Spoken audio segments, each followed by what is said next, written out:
And welcome everyone to Game 2 of the MSL Code S Grand Finals. This matchup is between the red Terran player in the bottom right-hand corner of Star Station, pyrO, and his blue Zerg enemy up here in the top left-hand corner, SilverSnyper. So, this is, of course, what I mentioned before. This is Star Station. This map is the really fancy one. It's got the really fancy Vespin geysers. The coolest ones you've probably seen, I think, anywhere. And it's on the Diablo 3 tile set. So I think that's something that really makes it quite interesting in terms of visually. But more important, in gameplay, this map is ridiculously wide open here in the middle of the map. It's a little bit of a ring shape here in the center. But everything else other than that is really wide open, which means that it can be really hard for single powerful units to get good engagements. It seems to favor faster units that are able to swarm around, so specifically Zerglings tend to do pretty well on this map. But I am neglecting to inform everyone here that I am in fact commentating with not just myself. I am commentating with my buddy Nibbling here. He's decided to jump in and join me on these Grand Finals games. Why don't you go ahead and tell the world hello? Hello world, Nibbling here. Thanks for having me, Logan. So some people might ask, why is he called Nibbling? Turns out he's a human. He's a human nidus worm. So Nibbling and I worked together for a good school year. We worked on campus together. And I just want to point out that the Nibbling hiccups like a nidus worm, so they come out and they go. That's kind of what he sounds like. So believe it or not, I actually captured that for the world to hear. Maybe I'll share that with everyone here in a little bit longer. But now I don't know. You can do it pretty well. I mean, you only practiced for like 4 months. It's true. It's a really hard thing to do. I don't know if you knew that. So more or less importantly, we do have a StarCraft game going on. And it looks like we have identical builds as last game. Yeah, for sure. We got a fast expand from the Zerg player, and we have first command center, then barracks. I really hope he changes it up a bit, from the whole 11 racks with add-ons thing. Because, yeah, this could work, single base violence with a small ramp, but really, with this kind of overlay control right here along the edge, you could do 2 bases really well. Oh, good, he is, because it would be easy to defend. There's no reason not to. Yeah, exactly. So even actually if you decide to go 1 base with this extra command center inside, it allows you to keep up in terms of SCV production with your Zerg opponent. And so even if he decides not to go down, it'll still actually keep him in the game in comparison to playing with just 1 base. But yeah, I do really like the decision here to throw down that bunker, and this is a really easy natural to hold. So yes, he should be safe here for quite some time. And we're scouting. This is such a huge map for land scouting. Poor SCV. It's true. Actually, that's a very late scout. Usually you see scouts coming out or somewhere around the 3-minute mark. It's after usually they build that first building or so.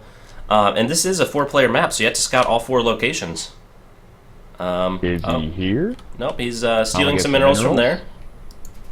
He's getting lonely. I would too. Well, the other thing is just like an RPG, if you come across a resource that you think you're going to need later, you don't not take it. You load up till you're full of 300 pounds of things. Yeah, exactly. It doesn't matter if I don't need a spoon. I saw one, so I had to take it. It could. Besides, you never know. It could be a quest thing. I mean, find an ancient Zelnaga artifact that says, for only 5 minerals, you can have a tower here. He's prepared. Dude, he's in. This guy, our hero. Is he going to make it back in? I think he will against those slow I want to see links. the wall. I want to see the wall micro. Aw, he's going. No. That's fine. It's fine. So, I was hoping to see him get over that wall and raise it up behind the Zerg. That would have made me happy. That would have really been entertaining, to be completely honest. Although I understand the logic there, running straight towards the guys with the guns that can help save your life. Yeah, that makes sense in retrospect. So we still got see some Hellions. Yeah, we have some Hellions coming out. Not being too active on the map quite yet, but we do see constant worker production out of pyrO and out of SilverSnyper. And at this point in time, SilverSnyper is very much in the lead. Although pyrO is going for that fast 3rd command center. So this is a very, actually it's a bomber-esque build. it's something that's really, really strong in about 4 minutes. Yes. The problem is surviving till then. Because, yeah. However, I don't think that's going to be too big an issue. SilverSnyper is doing the whole shell thing again with this beautiful wall in the natural. It'll protect against Hellions, but tell you what, he's not going out anywhere in the next couple minutes, so he's probably safe, and it would be an interesting game to see a Terran player playing off more bases than the Zerg, that's for sure. It's true. That's actually, it looks like that's probably what we're going to see. He is morphing that into an orbital command at this point in time. I'm kind of surprised there's been no workers produced for a while. His SCV count is only 4 or 5 more than it was like a full few minutes ago. And if you look in the production queue, okay, yeah, he does have mules. He does now have 3 command centers, and so that will keep him in the race economically. But you can see it in the food. pyrO is substantially down in terms of food. It's true. The Hellions getting to be a little bit more active out on the map, but at this point, yeah, I think SilverSnyper should be feeling A-okay. I don't think they're going to be able to do anything to him. And back home, we see a whole bunch more barracks coming down. So now we are up to 6 racks. 6 racks and 2 commands, or on 2 bases is totally doable. So that's something to note. We will be interested to see when he decides to move out that other orbital command onto that low ground, because this base is relatively close, and if you have siege tanks on the high ground, it's actually not too hard to hold. Although without anything like that, that's exactly what I was thinking. Oh yeah. But he doesn't have any. It's just Hellions. Yeah, a couple overshadowing tanks would make that home sweet home. Right now, though, yeah, it'd be interesting to see what he does. The racks count is up to 8. Whew. You can do more. It's just, especially how many of those? Oh, we have Tech Lab, Reactor. What other add-ons are coming down? Another Reactor, another Tech Lab, another Tech Lab. We do have +2/2 just about done. Does he have an armory finished yet? I don't think he has an armory finished. No. Yeah, so he's not going to be able to have 2/2 anytime soon. And now we see the production from SilverSnyper. Once again, the same build. It's going to be really strong 2-base aggression. Gosh. And I think this is... Oh, and all of his forces are out on the ground. They're out, vulnerable right now. These first 4 roaches, they're streaming in one at a time. He could snipe those. I don't think that's actually going to happen. He's going to run his way forward. He might get surrounded. Oh my goodness, no, he doesn't see them. Okay. Doesn't. Oh, there he goes. Now he can see them. He needs to come back, hide behind that wall. Okay, excellent choice there. Looks like we're going to have a really big engagement. And pull the wall up, pull the wall up. He needs to pull the wall. He does get... He doesn't have SCVs repairing yet. Woo. He's not checking that third base yet. Too scared. He has not checked that third base yet. That's actually a small miracle.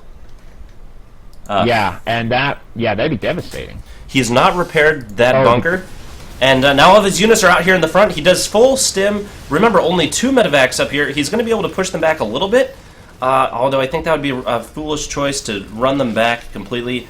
And do you see what I see? We have, I see 20?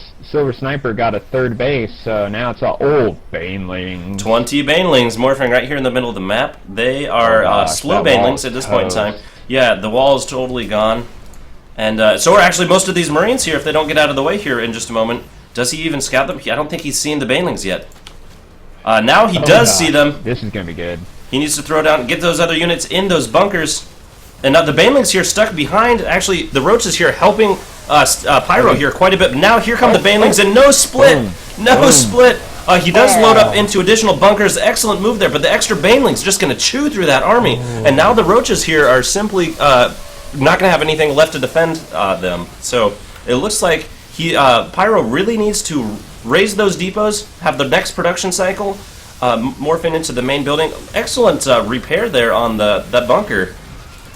But I think he just needs to evacuate and pull his way back inside, withdraw into his base. He's still in there in economy. He hasn't lost too many workers yet. Ooh, good placement on the Widow Mines. But the command center's on fire. I'm afraid it's gonna. Oh, wait, there we go. Yeah, start repair. He's really needs to repair that. Ooh, that bunker does go down. The extra banelings there, super important. Yeah, we need to pull that command center out now. Yeah, he's going to need that. I mean, he's on 2 bases, but I'm really he's going to surprised. support all those production buildings. That's true. He does have a lot more forces than you'd think. He's only down by a few hundred or now down by 1,000 in terms of the units lost. The army size, yeah, it's pretty similar. The income tab is actually not too different as well. I just don't like pyrO's decision here to walk out onto the map. SilverSnyper does now scout this extra base. He needs to lift that up and return home immediately. These other units, I don't like that decision to go out and engage this, especially not when he knows there's speed banglings out and about. Now there's enough Marines that he should be able to take out this Roach contingent, but he really doesn't want to engage that, not with that number of banelings. So and it looks like excellent defense. He does have a mule back here repairing that orbital command. It did not burn down. And it looks like the game has, in fact, stabilized. So excellent defense there from pyrO. There's a few things that perhaps, Flash might have done differently. But it turns out Flash is a Grandmaster who's won the GSL. So I feel fine about it.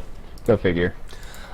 We have another base coming up from SilverSnyper. Now that attack has petered out, I'm interested to see... No, he's not redroning. He's instead continuing to produce. He does have a Hydros Den, and it is researching that muscular augments. He's going to be having fast Hydras here in a moment. And actually, Roach Hydra can be really... That's always scary. Yeah, it's very powerful. And especially now that enough damage has been done to pyrO. If you look at the worker tab, pyrO is behind by half the number of workers. Or double the number, depending, however you want to phrase it. Yeah. And... No, totally get it. And the food gap is still there. I feel like this would be an opportune time to just keep the heat on for the Zerg player, but I'm not seeing it.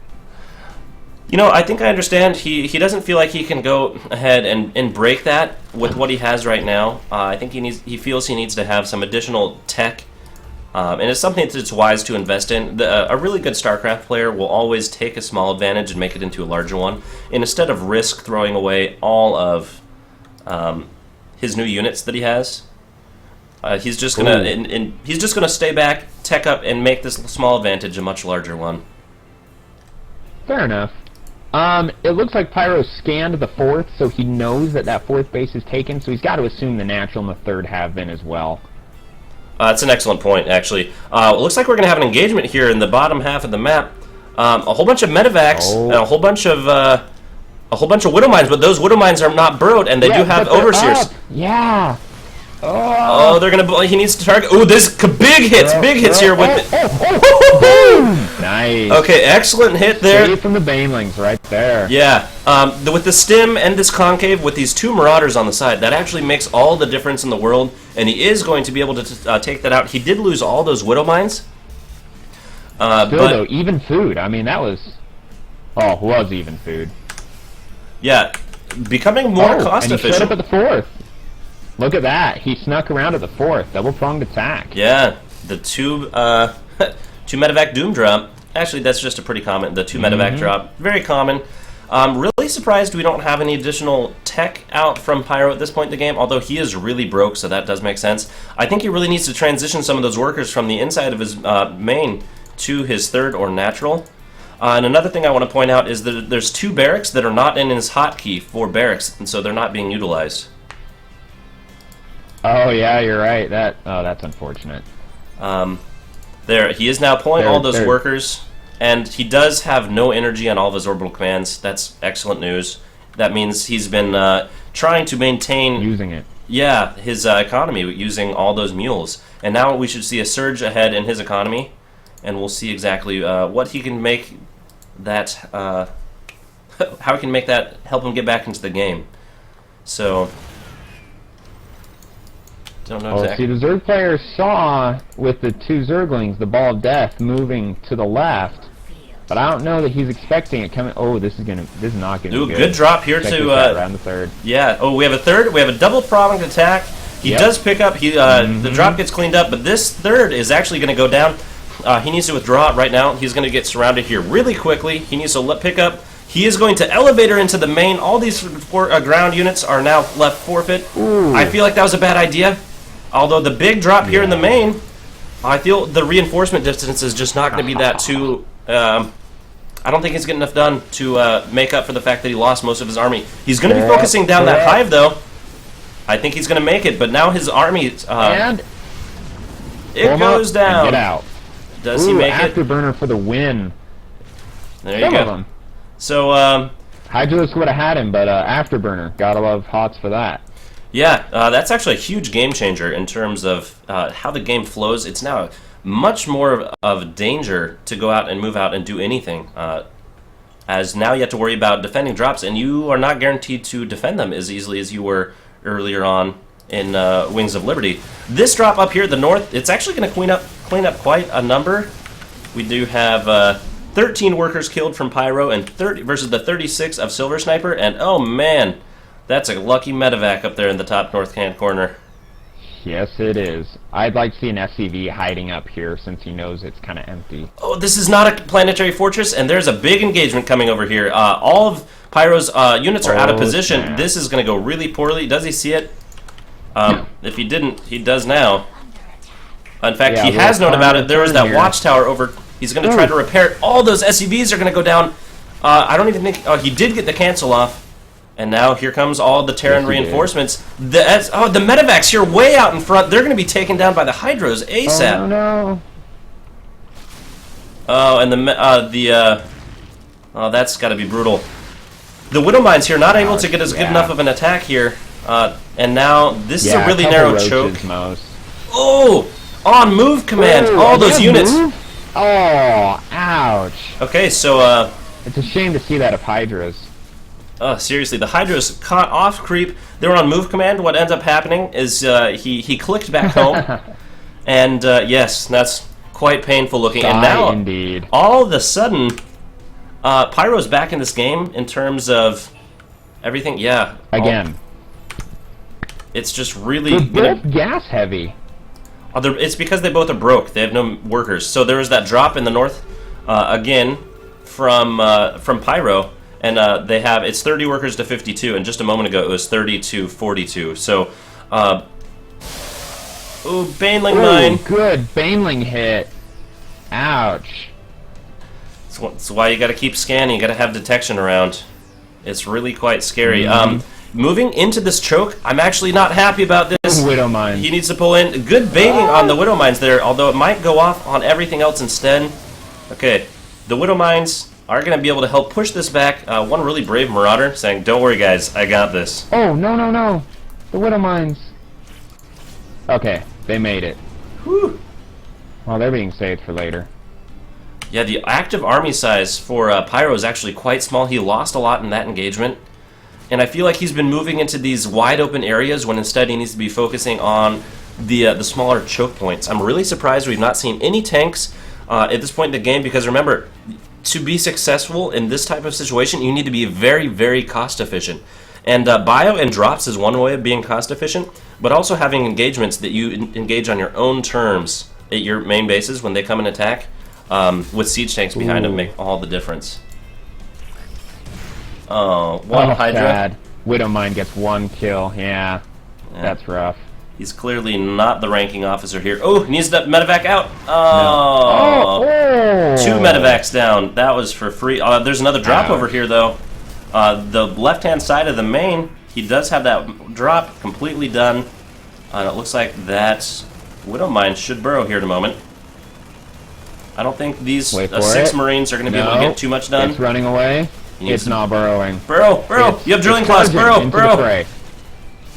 And it's gone. Oh, that hurts. How unfortunate. So, yeah, we're definitely seeing some Widow Mine miss micro here. There's actually quite a bit going on the map. I want to check out the APM. 139 average APM from pyrO versus 144 from SilverSnyper. Both of these players playing very quickly. Remember, pros, you're only up around the 200, 250 APM. So it's understandable to have some stuff get missing later on in the game. And now, this is the first time we've seen SCV production resume from pyrO since that last engagement where he lost his planetary fortress that was building. Some more Marines, some missed rally points, free Marines running out and about on the map. That's also going to hurt. Now, it looks like at this point in time, pyrO is significantly behind SilverSnyper in terms of army size. Ooh. Yeah, for sure. But and he's learned single roach scouts there, taking out the Widow mines. Exactly. I'm really surprised we don't have any other stuff in production. We do have 8 more Marines and another Widow mine in production, but behind us, he's now just barely able to really start mining again at this 4th. And he should be able to hold this top of ramp here pretty well. Ooh, he's moving to take that Xel'Naga tower, and instead he's going to be caught off guard. The Widow mines, though, are going to be able to help force him back.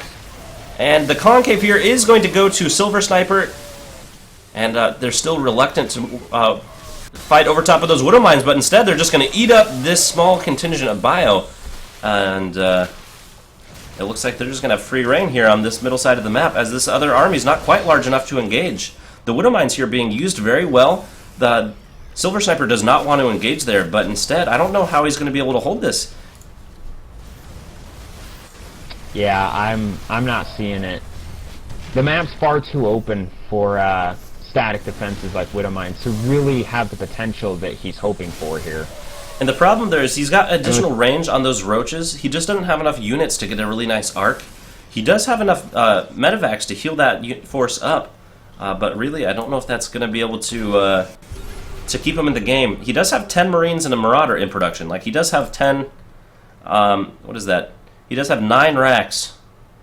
8 racks? 8 racks being utilized.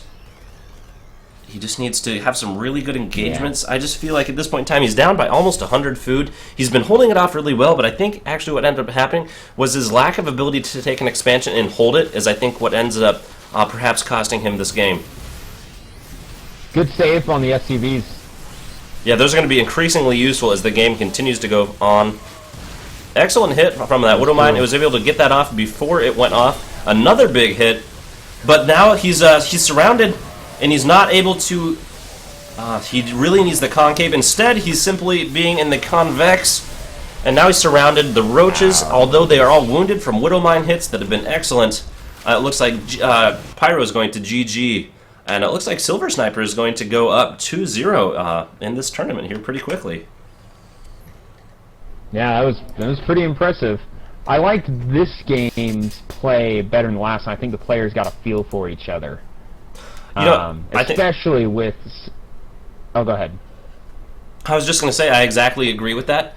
The game was a lot more back and forth, and I feel like, you know, just like I was saying before, one of the main tipping points here was that there is actually no resumed SCV production, and he did not take a 4th base and hold it successfully.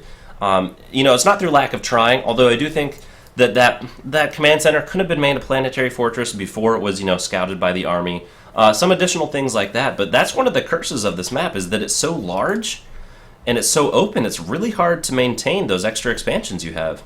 So we'll have to see what pyrO can pull out of the hat, because he's now at risk. This next game could be match point, as SilverSnyper is up 2-0 in the MSL Code S semifinals. So this is Logan and Nibbling, and we're signing off for now.